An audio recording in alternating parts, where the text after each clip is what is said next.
अखिल भूमंडलीय सर्व शिरोमणि मुनि समाज के संस्थापक आदि मुनीश्वर योगेश्वर सदगुरुदेव शिव मुनि महाराज की जय। उपस्थित मुनि वृंद, साधु सज्जन वृंद, संत वृंद, साधक वृंद, आध्यात्म ज्ञान के जिज्ञासुओं और प्रेमियों, सभी श्रोता वृंद, आप सबको मेरा कोटिशः नमन, सप्रेम जय जीव। तो आध्यात्मिक चर्चा चल रही है और हम लोग सदगुरुदेव शिव मुनि महाराज रचित ग्रंथ आत्मबल, मनोबल और इच्छा शक्ति की भीतर चर्चा कर रहे हैं। अध्याय 13 के अंदर स्वावलंबन पर चर्चा हो रही है और उसी के अंतर्गत एक छोटा छोटा पैराग्राफ दिए हैं। तो आज हम लोग सब अपने ही कर्मों का फल है, इसी पर चर्चा करेंगे। सदगुरुदेव शीर्षक दिए हैं, सब अपने ही कर्मों का फल है। थोड़ा पढ़ लेते हैं ना। क्या बिना पढ़े राम राम कहने से कोई विद्वान हो सकता है? क्या बिना व्यायाम किए कोई बलवान हो सकता है? कुछ इस जन्म की कमाई है, कुछ उस जन्म की कमाई है, पर है सब अपनी ही कमाई। देखिए कितनी बड़ी बात लिखे हैं ना। सदगुरुदेव का कहना है कि बिना परिश्रम किए कोई कार्य नहीं हुआ आज तक। उदाहरण उन्होंने दिया है, क्या बिना पढ़े राम राम कहने से कोई विद्वान हो सकता है? सभी को पता है नहीं होगा। पढ़ना पड़ेगा विद्वान होने के लिए, परिश्रम करना पड़ेगा, मेहनत करनी पड़ेगी, है ना। केवल राम राम जपने से विद्वान नहीं होते हैं, है ना। देखिए कितनी बड़ी बात है। क्या बिना व्यायाम किए कोई बलवान हो सकता है? गुरुदेव लिख रहे हैं सभी को पता है बिना व्यायाम किए कोई बलवान नहीं हो सकता। नन्हा सा बालक भी देखिए कितना हाथ पैर चलाता है।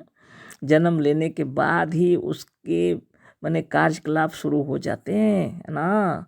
थोड़े थोड़े से धीरे धीरे से और खूब हाथ पैर चलाता है, फिर उलटने लगता है, फिर बैठने लगता है, फिर तो हाथ पैर दोनों लगा के और चलना शुरू कर देता है ना। बहुत बड़ी बात है। और बिना परिश्रम से किया है क्या? नहीं ना। और बड़े बड़े पहलवान जितने दिखाई पड़ रहे हैं वो लोग भी व्यायाम किए हैं, और आज भी इस जगत में जो खूबसूरत सौंदर्यमान युक्त जो दिखाई पड़ रहे हैं, स्त्री हो या पुरुष, बालक हो या वृद्ध, है ना, सब बलवान जो दिखाई पड़ रहे हैं, सौंदर्यमान दिखाई पड़ रहे हैं, सब मेहनत करते हैं, अपने शरीर का ध्यान रखते हैं, व्यायाम करते हैं, तभी इतने खूबसूरत दिखते हैं। साधारण बात नहीं है ना। तो गुरुदेव जो बतला रहे हैं वो भी साधारण बात नहीं है। क्या बिना व्यायाम किए कोई बलवान हो सकता है? कुछ इस जन्म की कमाई है, कुछ उस जन्म की कमाई है, पर है सब अपनी ही कमाई। बहुत रहस्य की बात है।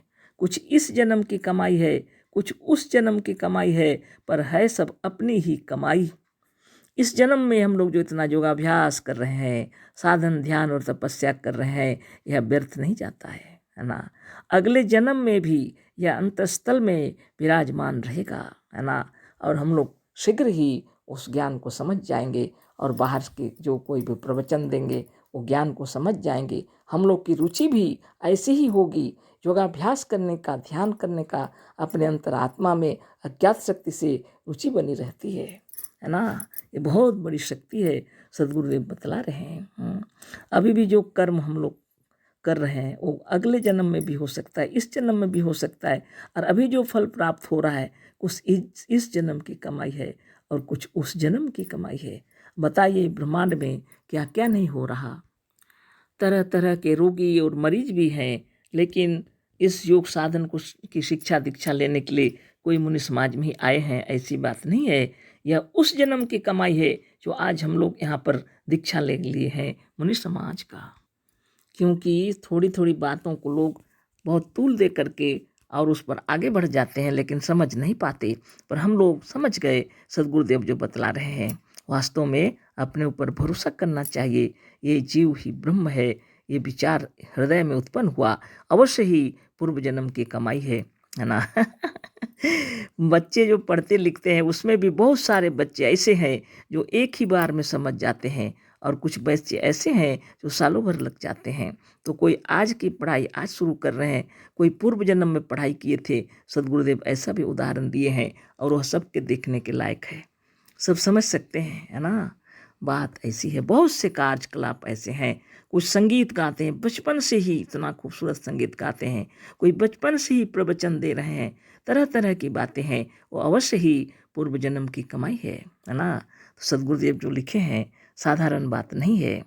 आप जो भी कुछ आज जो फल प्राप्त कर रहे हैं, या तो उस जन्म की कमाई है या इस जन्म की कमाई है, लेकिन सब अपने ही कर्मों का फल है। किसी दूसरे के कर्मों का फल हमें नहीं मिलता, इसलिए स्वयं अच्छा कर्म करना चाहिए, है ना। जो लोग कहते हैं कि जैसे पुत्र पिता के कंधे पर चलता है, उसी तरह से हमको ईश्वर का भरोसा करके चलना चाहिए, यह गलत है। पिता के कंधों पर चलने वालों पर का पैर कभी पुष्ट नहीं हो सकता। जो एक बार गिर पड़े तो भी कोई हानि नहीं, पर यत्न करना चाहिए अपने ही पैरों से चलने का। सदगुरुदेव ऐसा लिखे हैं, देखिए। लोग तरह तरह की बात करते हैं, लेकिन गुरुदेव बोल रहे हैं घबराओ मत, है ना। लोग तो कहते हैं कि जैसे पुत्र पिता के कंधों पर चलता है, उसी तरह से हमको ईश्वर का भरोसा करके चलना चाहिए। वो तो नन्हा बालक रहता है, उस समय पिता के कंधों पर चलेगा ही। और जब बड़ा हो जाएगा तब भी क्या पिता के कंधों पर चलेगा, है ना। ये तो गलत है। पिता के कंधों पर चलने वालों का पैर कभी पुष्ट नहीं हो सकता।